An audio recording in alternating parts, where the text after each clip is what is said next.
Hi, Thomas. Why don't you Hello, introduce yourself? Pamela. Why don't you introduce yourself to our public? Thomas DeQuani.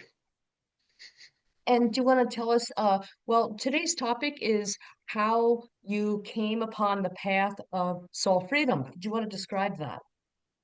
Oh, well, that's such a great start. I mean, I'll give you the most recent chapter in that. 2 years ago, I was living in Florida, um, third week in January. So it'll be about 2.5 years ago. I had a vivid dream, an unusually vivid dream of a man standing, and I'm just looking at him, riveted, looking at his face. I don't know who he is. He's got beautiful hair, mustache, beard, and he's dressed in some kind of late 1700, 1800 suit, but it was like a kind of a cosmic design. I don't know how to describe it. It was just such an image. I woke up with the image still on my mind.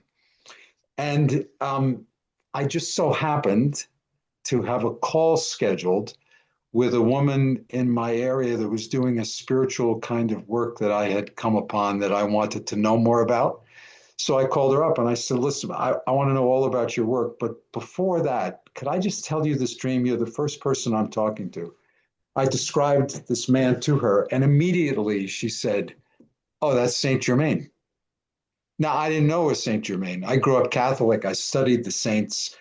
There wasn't any Saint Germain that I knew of. And then I'm thinking, and how does she know who's in my dream? I mean, that's pretty fantastic, right? So I started researching him, and I found that he was the Wonder Man, excuse me, the Wonder Man of Europe. And I found this book, Alchemy, that I got and started reading and became absolutely riveted, just completely like he was sitting next to me telling me what was in the book.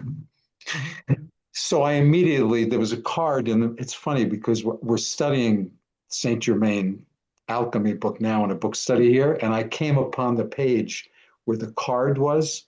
You know, you pull out the card and it says send it to the publisher.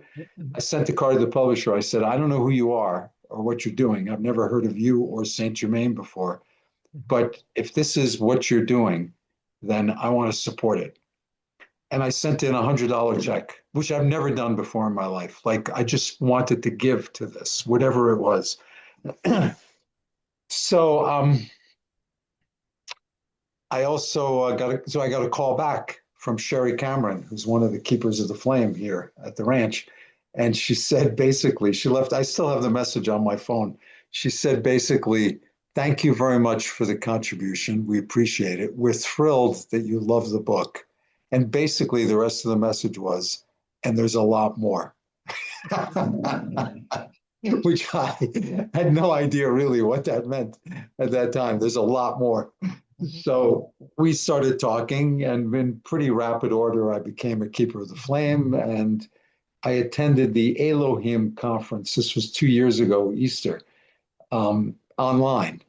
Uh, Again, this strange series of coincidences. I was traveling for business, got back to Sarasota. My son picked me up, drove me home, and this conference started just when I got home. So I attended the conference, and during that conference, there was a dictation by Lord Maitreya, and I don't know what he said something like, "There's no time to wait," and I got it. It was like a fire got lit under me, and I said, I remember putting in the chat, I said, I'm going to be there for the July conference. They were talking about this July conference, the Freedom Conference. Mhm.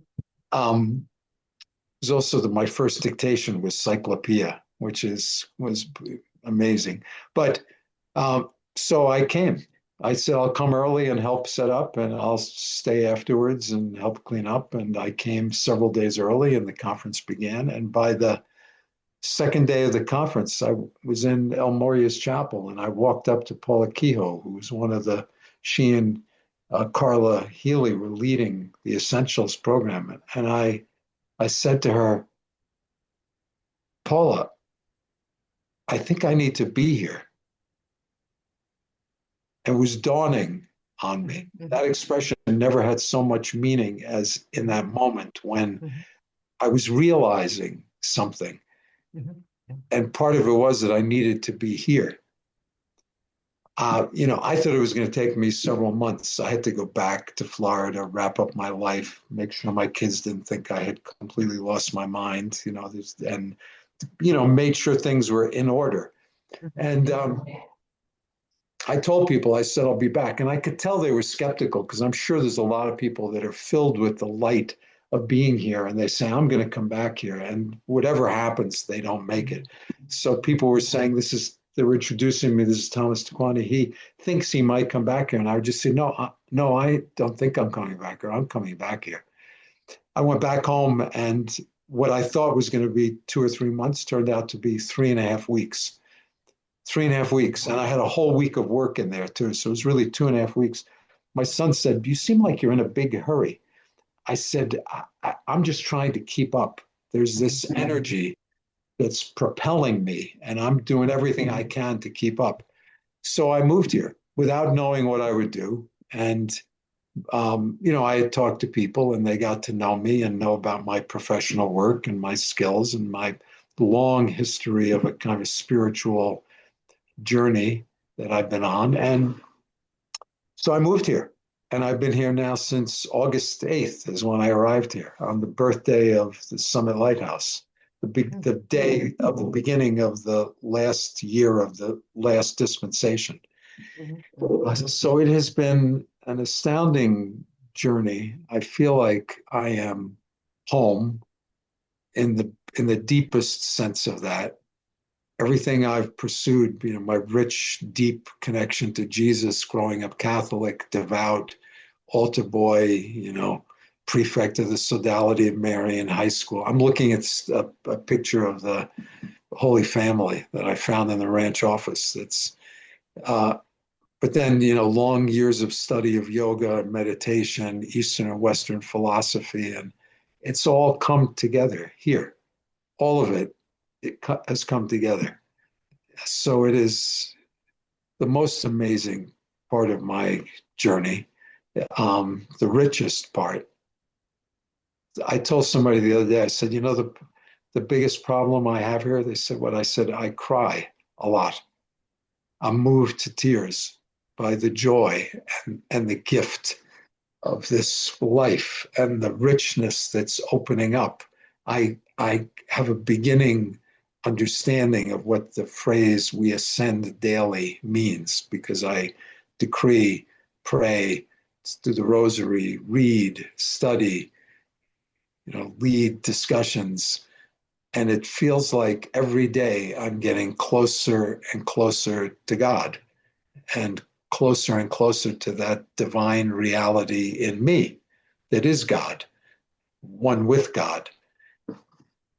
So, I mean, people say, well, don't you miss this or that? I say, well, yeah, I miss the beach. I miss my family. But it's nothing compared to this. This is life. This is joy. This is beauty. This is love. So that's that's the short version of how I got here.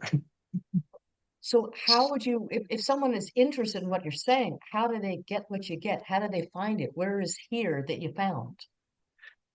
Well, I mean, it has various names. It's the Royal Teton Ranch. It's the Summit Lighthouse. It's the Church Universal and Triumphant. It's the Inner Retreat. It's Summit University. They can find it, just go online and find the teachings of the Ascended Masters, Summit University. And I'd encourage people to just follow that kind of light within them. Just follow the threads, start reading some of the books, start attending classes, attend the end of the quarterly conferences online, contact people here, just follow the threads. Thank you. You sound quite on fire. Well, is there anything else you'd like It's to a good share? it's a good Yeah, phrase. I've really. been reading. I've been doing video editing of Elizabeth Clare Prophet's lectures and some dictations from 1974 to 19, I think the latest was 1996. I think I've video edited 100. We're packaging them. We're going to have them available online. And it's all light. It's all the flame, the sacred flame that's burning in each one of us, from which we came, the fire breath of God. It is all about fire and light. And she said in one of her lectures, I think it was on the Gospel of Thomas, one of there's 20 or so lectures she did. And one of them was, don't be afraid of the fire, because you want to get as close as possible to the fire. That's the source of everything. A spiritual fire, not a physical fire. It's a spiritual Yes. fire, but it does feel sometimes like a physical fire, like a burning. The deep, one of my favorite phrases these days is the deep desiring of your heart. That's like that passionate craving for something. It's the craving for reunion with God. We've forgotten who we are, and we want to be reunited, deeply, deeply need that and want that. And it is a fire. It really is a fire. Thank you. Is there anything else you would like the public to know? um, I don't know. It's, just the